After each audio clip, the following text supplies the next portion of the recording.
pledge allegiance to the flag of the United States of America and to the republic for which it stands, one nation, under God, indivisible, with liberty and justice for all. Thank you. Mr. Marion is an old friend of mine. He helped me write my fourth book called Sullivan County, Images of America. When I got to this particular project, it was an expansion upon my first book called Southwest Virginia Crossroads. If you have roots in Southwest Virginia, you may appreciate the statement when I say that I wrote this book to prove that the state did not stop in Roanoke. That has always been an old adage over just across the state border, is that the people always thought that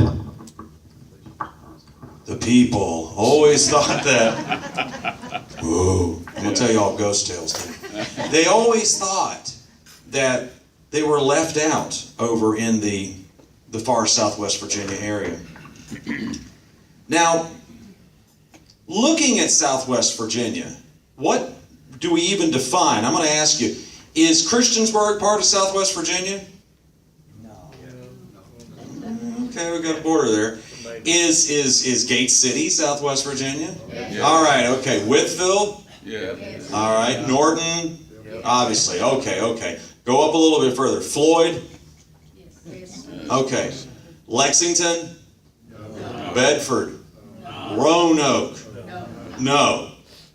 I lived in Scott County for a year, from 1993 to 1994, and went over to the water department, and I was getting my water turned on, a little house I was renting, and I had stayed up just north of Radford for a while, where I went to college, and in the Roanoke area, and I told the ladies, I said, well, I'm from Southwest Virginia area, up in Roanoke, and she says, Roanoke is not Southwest Virginia. And I learned that immediately, that wasn't it. So when I started working at the newspaper, at the Herald Courier, about a year later, I started traveling up Route 71 from Weber City. And I got into all these fascinating little towns like Nicholsville, and then on the other way up to Kingsport and Dungannon. The very last story I wrote at the Kingsport Times-News was about a little teeny tiny town called Kingsport. And when I went up to this little teeny tiny town, I asked an older gentleman, and I don't recall his name today, but I asked this older gentleman, I said, I'd like to write something about Kingsport. I was 24 at the time, this is 1993, and he says, ain't nothing to write, it's all gone. Kingsport faced one disaster after another in the 20th century. First came a fire in 1945 that gutted much of the downtown district. Then came the death knell, a 1977 flood on the Clinch River that destroyed nearly everything in town. Originally incorporated in 1894, Kingsport grew as a port for loggers who dodged river rocks while rolling timber downstream. It also became a thriving railroad and agriculture center at the Clinch River's confluence with Stock Creek in central Scott County. The town is named for the river, but several theories exist on how the Clinch River and Clinch Mountain took their names. One story says Clinch comes from a large athletic hunter named Clinch, who was thrown from his horse into the river while retreating from Indians circa 1749. Clinch managed to drown one of his Indian attackers even after his fall. Yet another story, a fable, also says that this river was named for an Irishman who fell off a raft and cried, "Clinch me! Clinch me!" Kingsport's first incorporation was repealed in 1915, but the town was rechartered in 1940. For years here, a wooden boardwalk connected general stores, a bank, and a barber shop, all along Route 65, the main drag through town. But all of that was wiped out when the river surged out of its banks on April 4th, 1977. About 80 houses in the greater Kingsport area were flooded, some washed downriver through the submerged suburbs. Later, when floodwaters receded, businesses dried up in the town limits. Some people had water as high as their attics, and some people had to be rescued, like with helicopters and such, and it was even mobile homes floating down the Clinch River. It was quite a disaster. But it's not the only flood we had in 1977. There was another one over in Grundy, There was another one over in Chilhowie. There was another one in downtown Bristol. 1977 went down in history just last month. Of course, we're now in May, but last month, 40 years ago, has been quite a scene since then. So everything is basically wiped out in town, and now Kingsport is one of the smallest towns, incorporated towns in Virginia. But it also had a very odd little claim to fame too. In another book I've got out called Along Virginia's Route 58, True Tales from Beach to Bluegrass, I tracked down a particular gentleman and a story of what happened to him. He was the mayor in Kingsport, but he wasn't just any mayor. When he got elected, he was the youngest mayor ever in the United States. Michael Mullins. In addition to his youth, he also became known for posing at town limit signs wearing a Motley Crue t-shirt and a widely circulated newspaper photograph. His status even won him a guest spot on NBC's Late Night with David Letterman in 1990. And I quote, "Actually, I decided to run 3 days before the election," he told the talk show host. "The night before the election, I went out onto town, me and one of my friends, and we went door to door and told everybody I was running." 85 people lived in Kingsport at the time. Just 24 voted the year that Mullins won with 13 write-in votes and got all the way to David Letterman's show. And the story is that David Letterman, you can actually find this on YouTube on the computer, David Letterman named a shelf for him, the Michael Mullins shelf. So in working on the Southwest Virginia book, I wanted to talk about how places took their names. It's always been an interesting story about how places took their names. We have a couple of different theories, one of which here for this town is William King coming down from Saltville, floating the boats with the loads of salt and unloading them down in the river area, the riverport area down there at the near the Netherland Inn on the waterfront, the Boatyard District.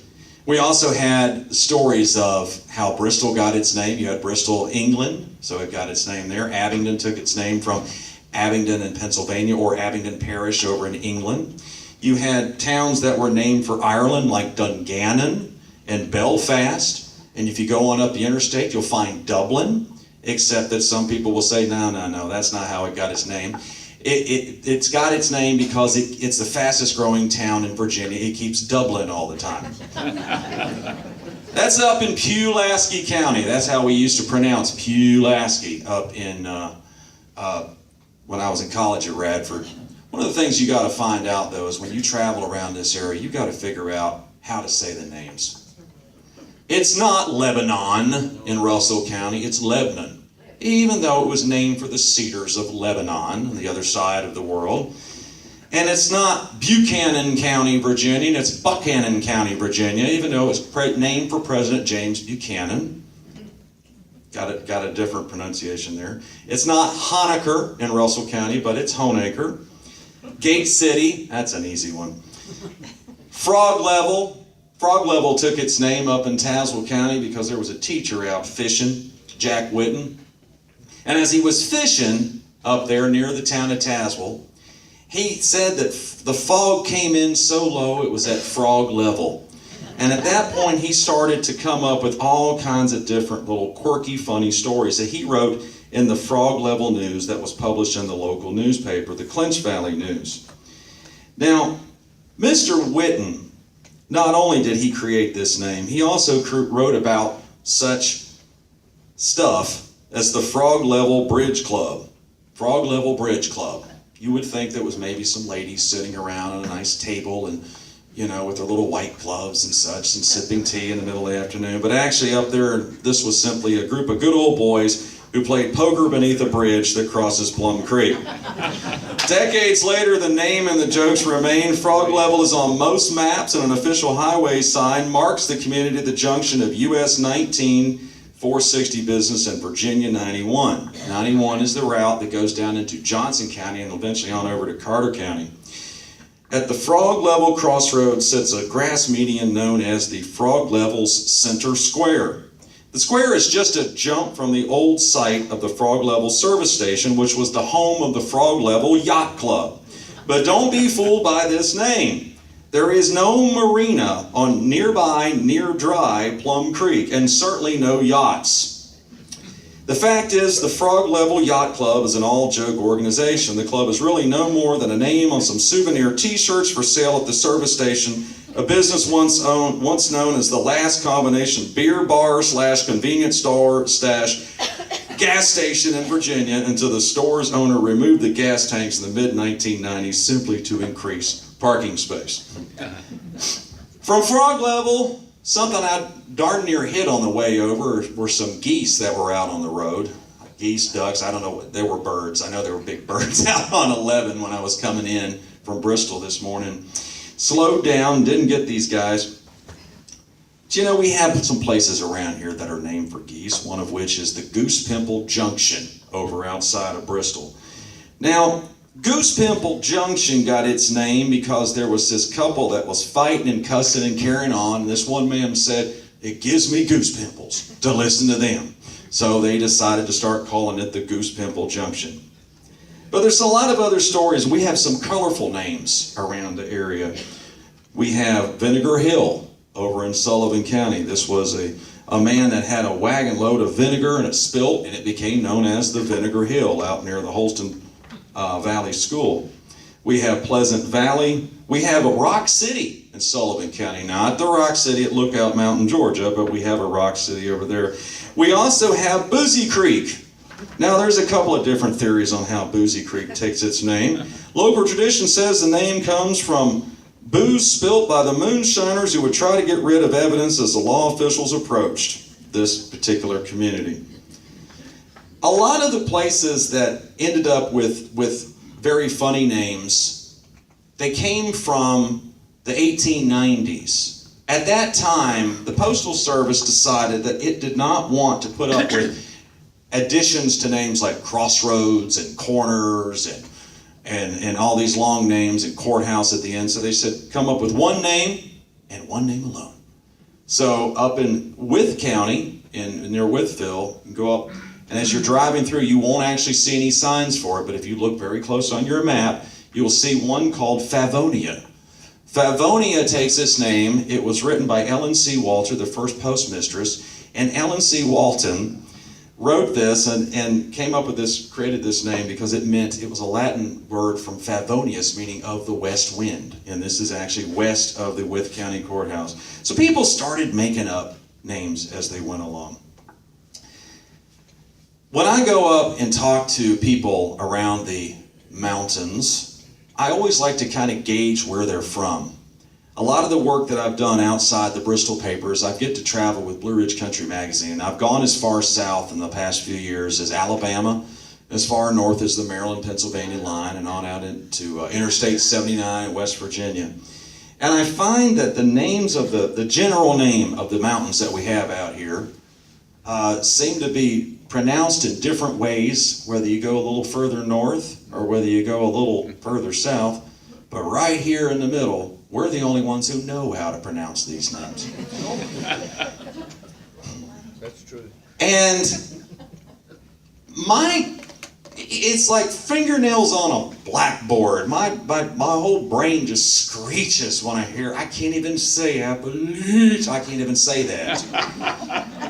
And I had this lady, I was talking at a Kiwanis club up in Dickinson County a few years ago, and she said, she was the cook, and after I was done doing a little talk like this, she said, I like that story about how you took the names from everybody and everything, like your Haysai, because I always thought that Haysai was where they had a boat, you know, and the story goes is you stand on the river and you yell, "Hey, Si, come get the boat," and then you go across, you know, like a ferry. And I said, no, that was Charles Hyder and Otis Cyphers. Yeah, I heard that. And your Goose Pimple Junction, that was a birch leaf. That was a good story too. And tar pond, and you know, with the tar on the pond, and just tar pond for short. That's a good one. But you know how Appalachia got its name, don't you? And I said, well, yes, ma'am. It was the Spanish tribe. The Spanish found this Indian tribe with the Appalachian Indians and such. Oh, no, honey, I don't know about all that. No, there was this couple, they were fighting and cussing, carrying on and everything, and finally the wife, she just had enough of him, and she looked at him and she said, "You better watch out or I'm going to throw an apple at you." And that's how it got its name. You can go up to the town of Appalachia. Don't you dare go up to the town of Wise County and call it I can't even say it that way. I asked a girl at Home Craft Days, I had my book booth set up there one time, and I asked this girl at Home Craft Days, I said, what do you think when the people come in and say Appalachia? She said, "I think they're ignorant." For decades, the town of Appalachia thrived as a coal mining center and a gateway to outlying coal camps on Virginia 78. Incorporated in 1906, it was once known as the Magic City of Wise County. By 1923, Appalachia's population had soared to 3,700. In a 1930s brochure, the Appalachia Chamber of Commerce claimed the town was home to 4,400 people, but the rush didn't last. Beginning in the 1950s, mechanization in the mines meant hard times for miners, with the increased use of coal mining machinery and a steady succession of mine closings, eventually equated to a loss of jobs and a subsequent loss of population. The town dropped to about 1,800 residents by 2000. Now, one of the things that you'll find up in Appalachia is one of the unique structures is the Peak Building. That is an apartment house that was with street level access on 4 floors. The front door faces Main Street, and the rounded brick building, named for former owner Emma Peak, also has entrances on its 2nd, 3rd, and 4th floors at a slope. So you can get on the 4th floor and you never have to use any stairs on this building as it goes around the hill over there. Another thing you'll find in Appalachia is the B-Rock Tunnel. Now, the B-Rock Tunnel was known as the shortest railroad tunnel in the United States. And Ripley's, believe it or not, came and made a big claim on this and said this is the shortest tunnel. Well, they later went out even at 47 feet 7 inches, which sounds pretty short, but then they went to the Scottsville branch down in Tennessee, and the Louisville National Railroad, and they found another one that was 46 feet 7 inches, and they said, well, we better stop making that claim. Now, it may not be the shortest anyway, because if you go over to Johnson County, you'll find the Backbone Rock, which is as short as 22 feet in its width. Backbone Rock was once part of the line that fed into the Virginia Creeper Trail. And the B-Rock Tunnel is part of a planned site between Big Stone Gap and Appalachia that will be known as a rail trail one day on the old Powell River Railroad. These are places that I write about in my book called Virginia Rail Trails Crossing the Commonwealth. From essentially 2007, when I came up with this idea, until 2014, when this book came out, off and on, I tracked down railroads that have been turned into trails all over the state of Virginia, Commonwealth of Virginia, we should say. And one of the ones that really got me inspired, of course, was simply the Virginia Creeper Trail. It's been known as one of the Tri-Cities' greatest destinations.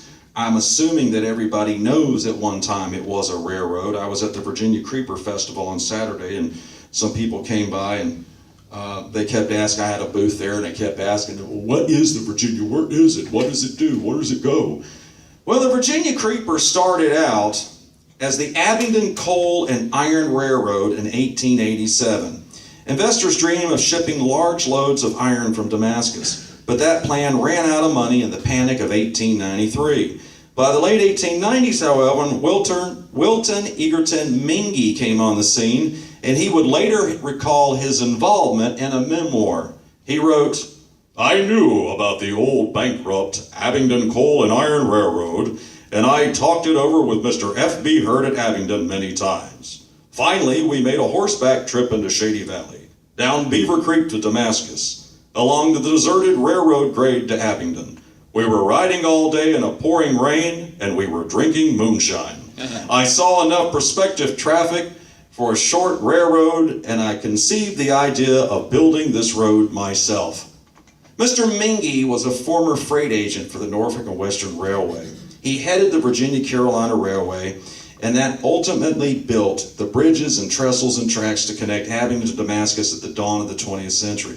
Prior to this railroad's arrival, only one general store stood at Damascus. By 1903, 2 more stores plus a drugstore and a hotel had opened. Damascus would grow, but it would not grow as some prospectors had figured into the steel-making Pittsburgh of the South. It's not the only Pittsburgh of the South. You hear that name in Damascus, you hear it in Richland, you heard it in Bristol. I'm sure somebody might have said it about Kingsport at one time or another. This area's iron deposits turned out to be only on the surface. The town's prosperity instead came from the railroad and the land. That's what built the town, the railroad and the timber. The Virginia Creeper got its nickname because back about 100 years ago, when we had rail lines such as this crossing the mountains, we had a lot of places getting nicknames for the initials that they used. They simply called that the VC Railway. So people started calling it the Virginia Creeper for either the vines, or they called it the Virginia Creeper for the fact that it kept going slow up the hill. How slow did it go? I talked to Mr. John Sowers, who was an artist for many years over in Abingdon at the William King Regional Arts Center. Of course, that takes a lot of shares with this town's name. In those days, back in the 1950s, clouds consistently rose above Green Cove, a time when train tracks cut across the green fields of Washington County's southeastern corner. Whistles shrilled and echoed, seemingly forever, bouncing off natural walls enclosing the tiny dale. Standing 3 miles from Green Cove at White Top Station in the 1940s, John Sowers could hear the train chugging uphill, heading southeast. And as I went to the ridge line, if you knew John Sowers, you would know I'm spot on with this imitation. I could see the serpentine column of smoke as the train approached. Now, where Mr. Sowers stood became a magical place to witness locomotives puffing like magic dragons, sometimes with such gusts that you could see nothing but the engine's bright headlights shining through black haze. Of course, it did take some I think I can magic to climb that mountain. Such a struggle might have inspired that nickname, the Virginia Creeper. Now, this Abingdon branch is what it was later known as. It overcame hard times like the flood of 1930 when bridges had to be rebuilt. The line was shut down for 6 months. Another flood in 1940 wiped out more trestles, leaving workers to once again rebuild. Going forward, this railroad had little chance to make a profit, yet the Creeper continued to cruise casually year in and year out. Writer Audrey Bishop of the Baltimore Sun came out in 1957, and she wrote, "Unofficially, it will stop anywhere along the line. The engineer doesn't know what it is to watch for signals. There aren't any. The Creeper, daily except Sunday, has the road all to itself except for cows or a stray deer." Crews would make unscheduled informal stops, sometimes slowing down to pick up fishermen and dropping off at what have since become the trophy trout streams of the Mount Rogers National Recreation Area. Hours later, with their trout strings loaded, the anglers would hop back on the train again and head for home. So nicknames ended up on a lot of their railroads. Johnson City, over to North Carolina, into Cranberry, was known as the Tweetsie. That was for the shrill of the echo of the locomotive. It sounded like it was saying the word Tweetsie. It was the East Tennessee and Western North Carolina Railroad.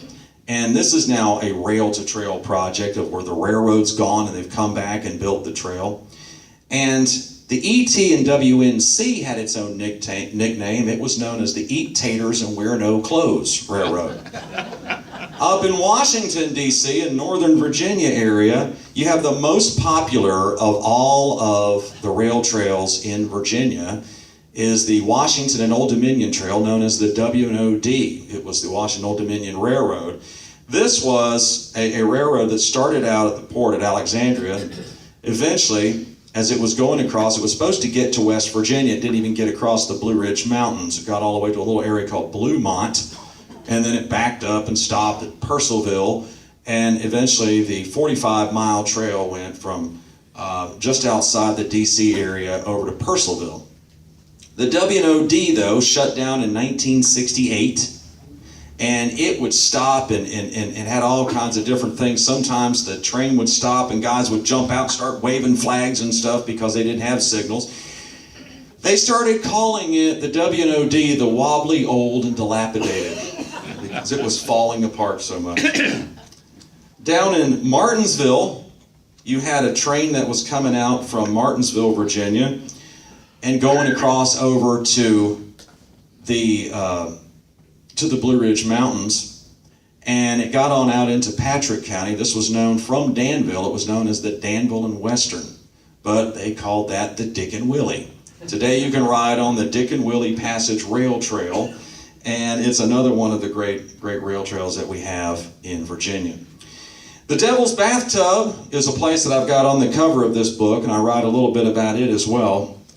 You know, we have all kinds of different places named for the devil around the mountains. We have the Devil's Nose down there near Rogersville. We have the Devil's Head over at Chimney Rock Park in North Carolina.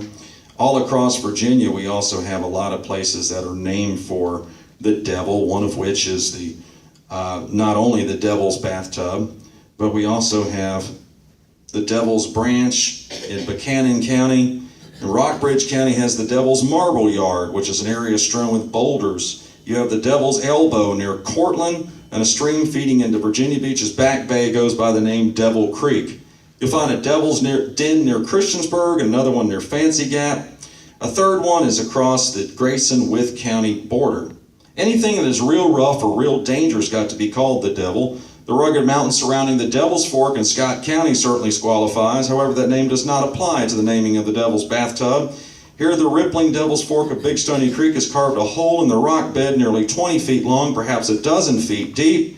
This depression is known as the Devil's Bathtub, and the name fits. Legend says this bathtub for Beelzebub was named because the icy water is cold as hell. Sorry for cussing. So the Devil's Bathtub is one of our great waterfalls to go find, you know, as it's, you know, just imagine it's about as deep as this room here. And really from almost basically from here to the wall is about how big it is. So it's quite a bathtub, and it was formed by the natural water forming down in there. In some of the areas that I've written about over the years, if you've ever got a chance to hear on television or hear on radio, we had a historian in Bristol named Bud Phillips who passed away in January. Bud got me started with books back in 1998, and he helped me get my first book published, and the first couple of books there published over with the Overmountain Press in Johnson City. Bud used to say that ghost tales were a byproduct of historical research. And what he meant by that was that the ghost tales that he had dug up weren't ones that he was looking for. These were just stories that he had found all along the way. And he eventually started putting some stuff together in some books. Now, that encouraged me as well. And my newest book is called Haunted Highlands, Ghosts and Legends of North Carolina, Tennessee, and Virginia. So I want to tell you a couple of tales out of this one. One of which is from downtown Bristol, Tennessee. There's a beautiful old theater there. Some say, you know, that all theaters are haunted, and maybe that comes from the leftover heat of emotions running strong in gatherings, at shows, or in presentations with actors.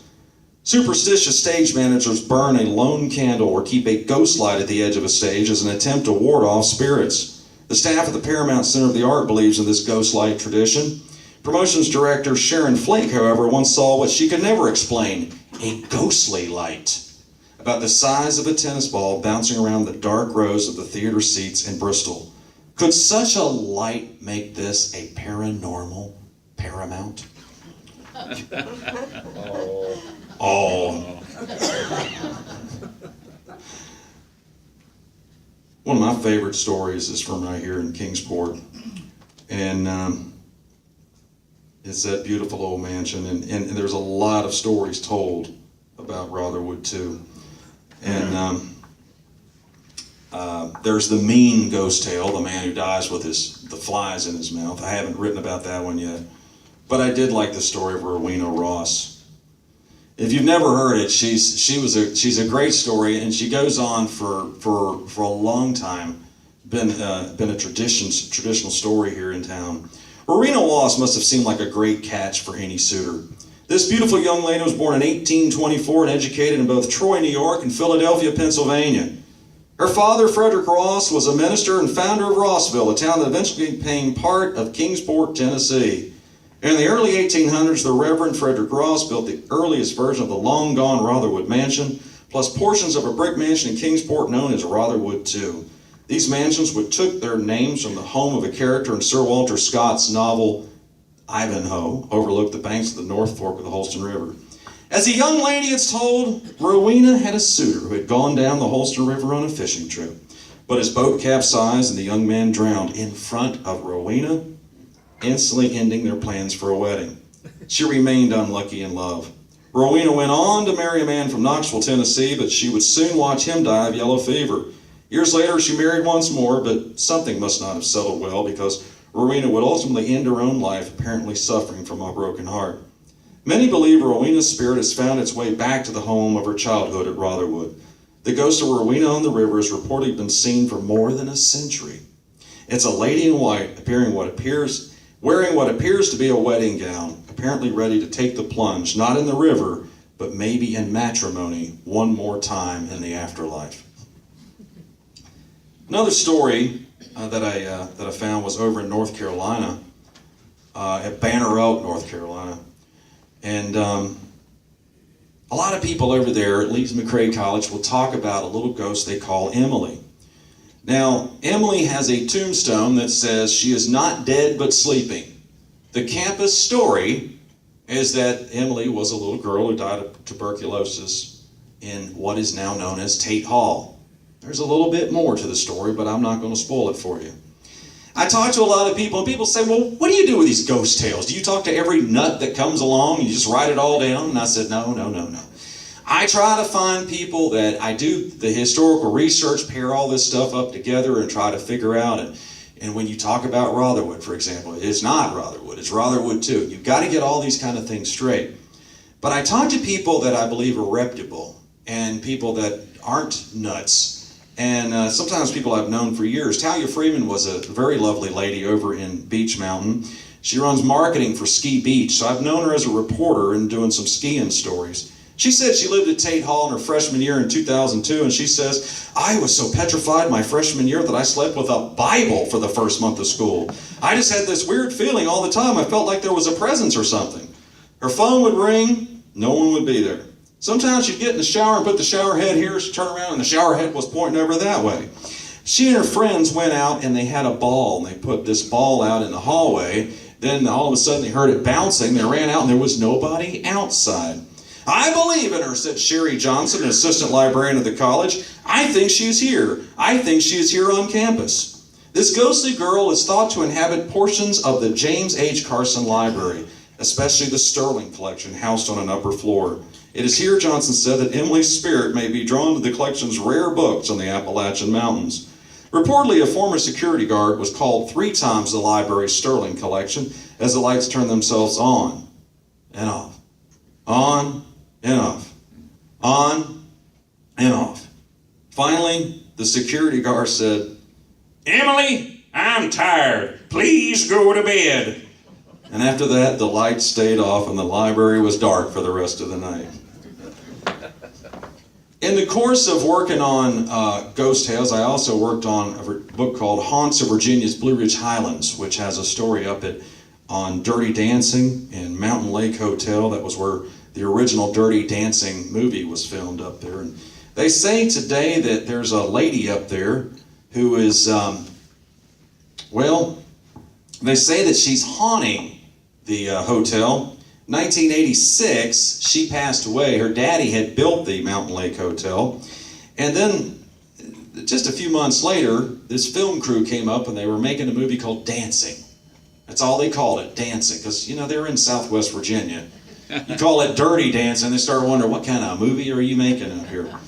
And they went outside and the they were trying to pretend that it was summer, even though the land was pretty cold and chilly by that time.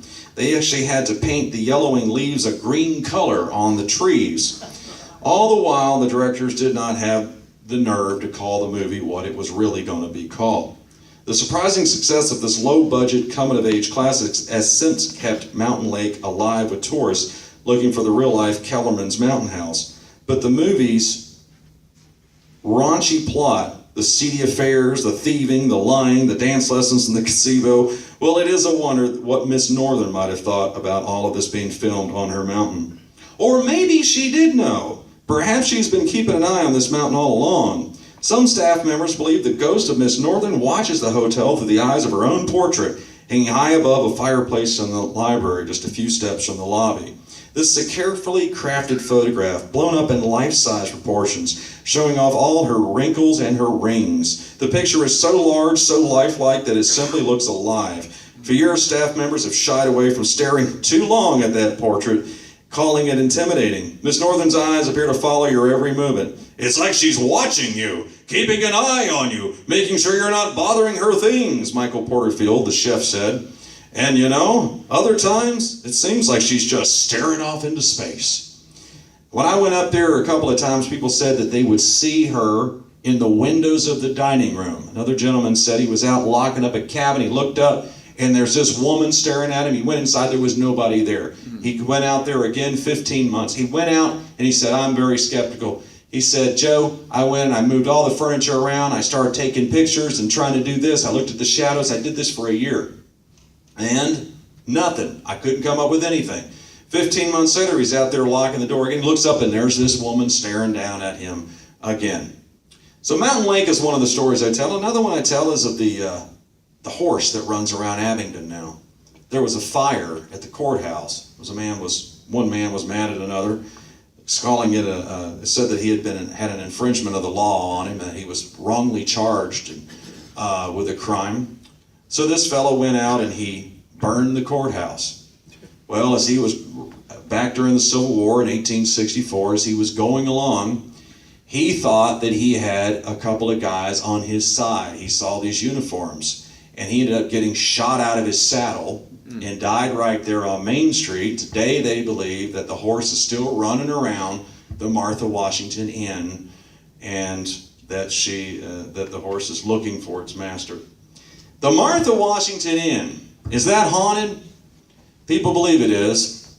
In my Haunted Highlands book, I write about a guy who was a Civil War soldier, and he was there when this old Martha Washington Inn in downtown Abingdon, this huge hulking hotel, about the size of one of these large buildings in this part of Kingsport. And this hotel started off as a home for Patrick Henry's niece, and she was a daughter of William Campbell.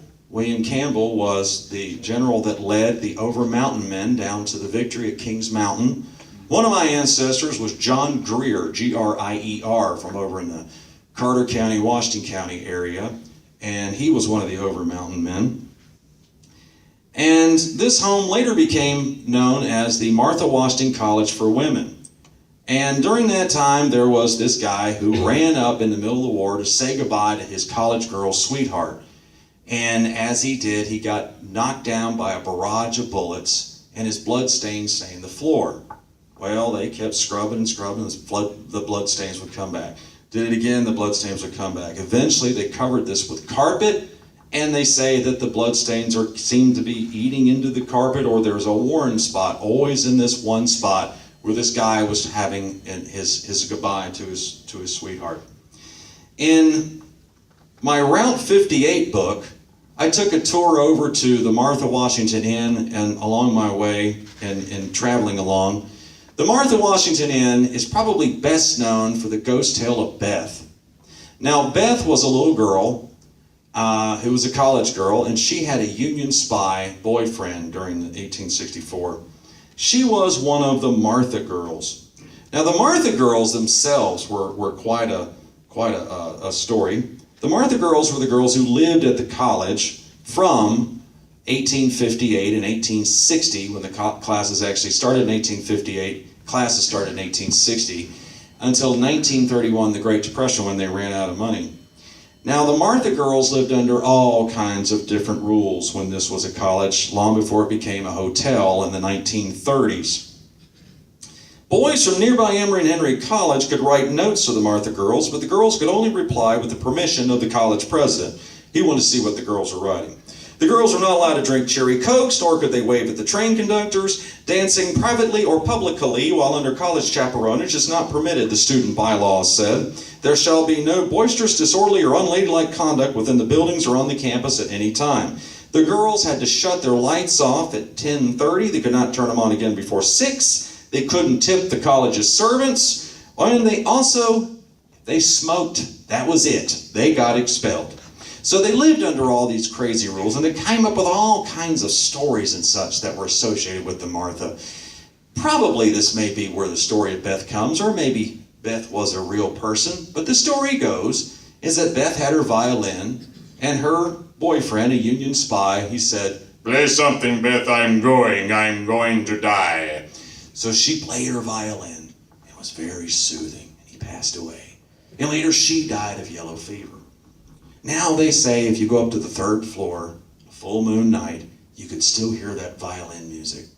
One time there was a man who was staying there at the Martha Washington, and he came running downstairs, and he said, I've heard your musical ghost."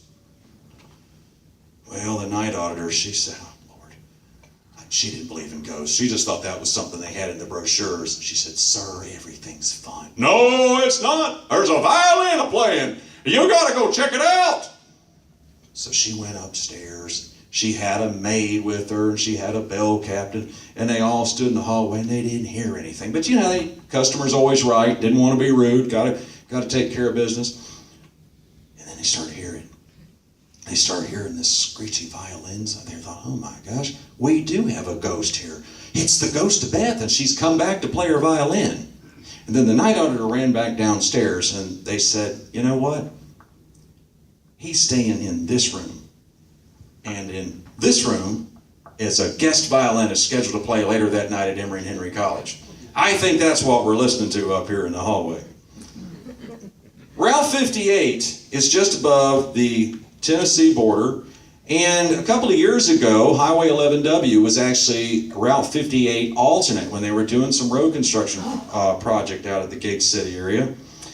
Route 58, in this book, it starts at the Virginia Beach at US 60, where the Jamestown settlers landed, and goes on out to the Cumberland Gap, where Daniel Boone marched out to the west. And in between, there's stories of Johnny Cash playing his final concerts at the Carter Fold. There's the UFO that landed in South Hill, Virginia in 1967. There's Brunswick Stew in Virginia. You know, they say that's the original home of Brunswick Stew, unless you talk to the people of Brunswick, Georgia, and say, no, we're the home of Brunswick Stew. You have Mr. Peanut. He was born in Suffolk, 1916. He's 101 years old. And a 13-year-old boy got $5 in a contest for his Mr. Peanut drawing. Along the way, you'll also find, as it goes on into the mountains of Damascus on the Appalachian Trail, and the Barter Theater. Barter Theater got its start in the 1930s, and it came up from Mr. Robert Porterfield. Mr. Robert Porterfield came up with this idea of the Barter Theater because he and all of his buddies were going broke in the Great Depression, so they came back home from New York City, and they started up this theater. And they thought all the farmers could come in because they didn't have anything to, they couldn't sell their stuff because nobody had any money. So they came in with cottage cheese and beans and dead snakes. They'd push the snake skins in there to get a ticket. And one man came up there and he had a glass of milk. And he gave it to the little girl at the ticket booth. And she said, "Okay, now what I'm going to give you is seat G1. And G1 is a fine seat. You'll be able to see the whole show from that. And I noticed though, your wife is still standing over here under the tree with your cow. Now, I also haven't noticed here that G2 is also free, which means you could have G1 for your glass of milk, and your wife could have G2 for, is your wife coming in? Should I save G2 for her?" And he looked at her and he said, "No, Well, I don't know, honey. She's going to have to milk her own ticket. Went on like that night after night. Turtles got loose in the lobby. One man was a farmer. He had a calf, but he was too cheap to give up the rope that it was tied to. So the calf went running. The actors had to chase it down, and showtime was delayed for 5 minutes. Barter Theater still roaring strong, and it's one of the places and one of the stories. And the Martha Washington is another one of the stories that I wrote about in Route 58. My Sullivan County, Tennessee book kind of rounds out everything that I've talked about today. And along the way, when I did Sullivan County, I also had come up with a quirky little book called Finding Franklin, Mystery of the Lost State Capitol. Franklin is something I learned about when I was a little kid. I grew up over in Virginia Beach. I moved here to Kingsport in 1992 to work at the Times News. But I had been in this area a lot as a kid. From 69 to 82, I made about 10 trips out here to see my grandparents down in Greenville, Tennessee. If you've been down to Greenville, there's a little restaurant called Tipton's Cafe on Depot Street. You may recall a long time ago, back in the 40s, 50s, and 60s, that was known as Linton's Cafe. Linton was my granddaddy. So he grew up and lived in a little house there, big house on Main Street, not too far from Tipton's, and not too far from the State of Franklin replica Capitol building. The thing about the State of Franklin is people up in Abingdon had come up with this idea to carve out a state all along the mountains. And the idea was, what we should do is, all these places are too far from the county government, from the state capitals, so we should have our own state out here in what eventually became known as Virginia and Tennessee, North Carolina, and even part of West Virginia. Some say it was all the way down to Alabama. There's not a lot of agreement sometimes on where the state of Franklin could have actually been. It's now generally known that it basically went from about the Tennessee border down to Sevier County, Gatlinburg, Dollywood area, and then possibly including Watauga County and Ashe County in North Carolina on the west side of the Blue Ridge. It got its start officially, finally, was in 1784. The settlers here in Tennessee came up with this idea, and in 1784, North Carolina gave away where we are right here. This was North Carolina, Sullivan County, North Carolina. So that's how the story starts. And they gave away, and they said, well, we don't have enough money to pay our Revolutionary War debts. So they gave away this area, gave it back to the United States. So some early settlers down, including John Sevier, were down here, and these guys got together and they said, we're going to start our own state. We're going to call it Franklin, which is Anglo-Saxon, meaning land of the free. And then they came up with, we got a good idea. We're going to call it Benjamin Franklin. Boy, he's a powerful guy. He's going to get behind us. We're going to make it our own state. Well, Ben Franklin heard about it. He didn't really get involved with it, and that was kind of the end of it. And then it just sort of faded away in 1788. Had a fight over there at Tipton Haynes in a snowstorm on leap year, and that was the end of it. But that wasn't really the end of the state of Franklin. Of course, we have all kinds of places around here that are known and called the state of Franklin. The characters in my book, this is the only fiction book I've ever had published, and it's done very well. The characters in my book find a board from what they believe to be a piece of the long-lost Capitol building that was actually torn down in 1897 and shipped out to Nashville. It stood in Greenville. It's the old Capitol building, and to this day it is still missing. My characters are on a quest to look for it. It was torn down in Greenville, gone out to Tennessee Centennial, which was held a year late because they lacked the money to hold it in 1896, and then the boards just disappeared. The cabin just totally was gone. You go down to Knoxville, to the Department of History down there in the Museum of History in Tennessee, and they say that they have the key to the cabin, but they don't have the cabin. They got the key, but they don't have a cabin. So somewhere around, it either was thrown out, there's stories that there was a flood, there's all kinds of different theories as to what could have happened to the lost state of Franklin. So as one of my characters say, so the lost state of Franklin lost its Capitol building. Could there be anything inside like perhaps a Franklin fortune? And that's the fun, quirky stuff that they do. I wrote the book originally for kids around the ages of 8 to 14. But then a lot of adults started reading it, and a lot of ladies started getting it, and they said, we love the local history in it. So it was kind of a branch of my Sullivan County book, which takes the journey across the county here talking about how these lakes got started, stuff about Kingsport and the Peggy Ann restaurant, and Bristol and Bluff City. I'll end with this. Bluff City has got probably one of the craziest names that we've had in the county. And when we look around at all of our county names like Bluntville, you know, that's easy, William Blunt, Bristol, England. But when you look at Bluff City, what happened over there? Well, now that's not originally the name. By far, it's not the name. It's originally known as Showit's Ford, for Edward Showit, who had settled at the crossing of the South Fork of the Holston River. The fort was not far from Womack's Fort, so we got a couple of early names there. A wagon crossing became known as Middletown because it was between Abingdon and Jonesboro, so it was known as Middletown. Then came the railroad, and Middletown was known as Union Depot, and then simply Union. But when the Civil War broke out, that was the dumbest name you could have, to call it Union down here in Tennessee. So locals said, you know, we're going to have to get the biggest, baddest name we can find. So they went out and they found the man who controlled all Confederate military forces in East Tennessee named Felix Zollicoffer. And they became Zollicoffer for the rest of the Civil War. And after that, they kind of went back to calling it Union. Finally, in 1887, someone looked up at the high bluffs over the Holston River, and Bluff City became the name of the town. Not to be confused with Gate City or Weber City. Weber City, and I'll end on this. Weber City, where I used to live, just over the border, did not take its name from a family of Webers. It took its name from a service station owner who was listening to the Amos and Andy radio show. And on the Amos and Andy radio show, there was a real estate deal going on that old show. And they were talking about a place called Weber City. And Frank Parker had a service station up there. The place was called Midway at the time. He said, boy, they're having a whiz of a time with this name. I think we're going to call our area Weber City. So they painted on the side of his service station, welcome to Weber City. People started laughing about it, but in 1954, they incorporated it as Weber City, Virginia. Has anybody got any questions today on anything I've talked about? Can y'all still hear, or was I shouting too loud?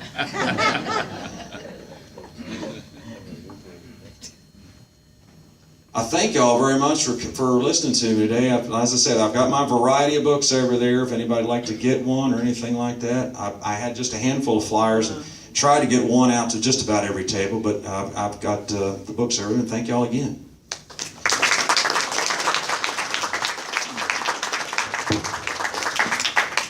Joe, we really appreciate your coming and filling us in on a lot of the things we didn't know about the various locations around here. We're particularly glad you know how to pronounce Appalachia. Yes, sir. It drives me crazy too. Yes, sir. And remember that Joe's going to be with his books over here.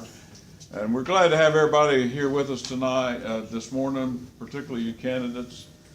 And everybody else is here for the first, or whether you're here every time. We're delighted to have you and hope you come back again. Take care of yourself. Thank you.